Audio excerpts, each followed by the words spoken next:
With us now, Democratic New York Congressman Joe Morelle, member of the Appropriations Committee, seen today in the hearings. Good to see you, sir. Nice to see you. Okay. Thanks. Pleasure. Maybe this is too harsh of a question, so forgive me if it is. Are Democrats rooting for a recession? No, I don't believe so at all. Okay. I mean, look, I think we care deeply about American families, and you can't care about American families if you're rooting for an economic downturn simply to score political points. So I don't believe that. I think they're legitimately concerned about the direction we're headed in, and certainly not what's happening today, although we're concerned about what's happening, but we're concerned about what is the economy going to be like in 2 months, 3 months, 5 months, and what impact do the tariffs, if they go through, what impact do they have? Okay. I think a pretty reasoned response. Democrats worried about the economy. According to DDHQ, our polling partners, 82% are concerned about a recession. The U.S. consumer drives the U.S. economy. Agreed? Yeah, I mean, I think obviously that drives part of the economy. Is all this talk, is all this worry, is all the hand-wringing over Donald Trump's tariffs run the risk of talking us into a recession? No, I don't think that. I think the tariffs are a real thing. It's not as though they're imagined. And the impact of tariffs, particularly because they are a tax on goods that come into the United States that consumers buy. I think sometimes people use words to try to confuse the situation, but this does add a burden to American consumers. Now, the question is long-term whether that leads to the kind of investment in American supply chain and American products that the president hopes for. I think many of us, and I think many Republicans, have real concerns. And if you look historically, tariffs, particularly broad-based tariffs, as we're seeing here, have not You seem oddly sanguine about this, as opposed to the hair-on-fire response from a lot of Democrats. I got you to chuckle with that. Why is that? Well, because I think this is an unfolding story. This is what I also believe. If you look at what the president's done over the last 100 days plus, he has offered tariffs, pulled back, advanced them, pulled back.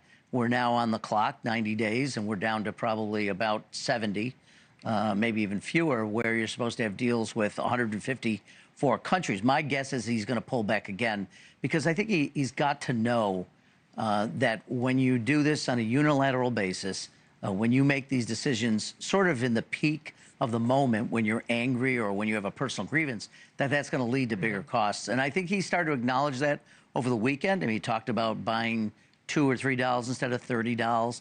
Talked about instead of having 250 pencils to have 5. I think he uses Sharpies. I don't know why he was talking about pencils. Oh, the Sharpie is where it's at. I think the Sharpies will definitely go up in price. So I think from a real point of view, I think American families are anxious. I've talked to a lot of business leaders. I'm somebody who works very hard in the Rochester community. We have manufacturers who are very concerned about the lack of predictability. Yeah, and we've seen a lot of manufacturers, though, who are excited. Yeah, but I mean, some. But I think on balance, if you talk to them off the record without being, I think they would say the lack of predictability and the chaos makes it very difficult for them to invest resources, right? And you're looking, by the way, you don't announce a factory and stand it up in 30 days. These take years to do, typically. True. That's so true. I think many of them are withholding judgments on what to do. And if this leads to, as I suspect it may, to increase prices, reduced. Well, I got to be fair here. I got to play the president from today. Take a listen.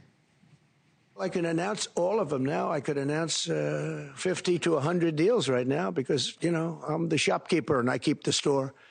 And, you know, I know what countries are looking for and I know what we're looking for. And I can just set those terms and they can go shopping or they don't have to go shopping because everybody wants to shop here. I mean, you know, first of all, if he had 40 or 50 deals, I'm sure he'd be announcing them. He wouldn't be. This is what Donald Trump does. And he should be leery of the fact that he keeps saying, and I heard the Commerce Secretary say the same thing the other day, which is we're the biggest market, we're the consumer, everybody has to come here. It's true, we're a big market, but we're not the only market in the world. You got Europe, you got countries in the Pacific. I would be very, very concerned if I were him. And that's why I think he'll back off on these trade deals. Or back off on the tariffs. Yeah, right. So, well, I remember, and just to pull this back to this sort of concept of recession, back in 2022, when it was clear the economy was in really rough shape under President Biden, the inflation numbers were through the roof. People were complaining about high prices. Democrats almost wouldn't acknowledge the economic pain that people were going through. No, we were told the economy is doing great. Do Democrats lack credibility on this?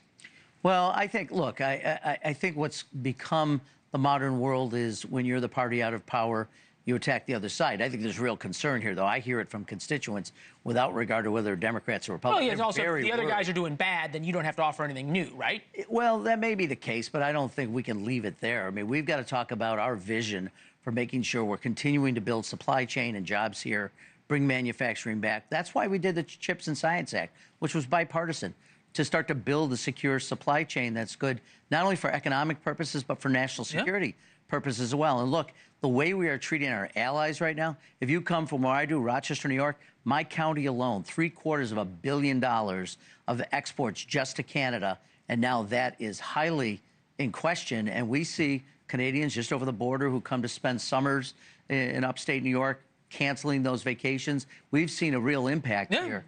And those are allies. I mean, what I've talked about, I was in Korea and Japan 2 weeks ago with a Republican colleague. And they're saying, is American leadership going to leave us here? Are we going to be alone? How does this work in a world where we think we're friends? And yes, we do trading, and we want to continue to have global trade. And with our allies and partners between Europe and the Pacific Rim in the United States and Canada, there are a lot of friends and allies who we are now certainly causing them to question our judgment.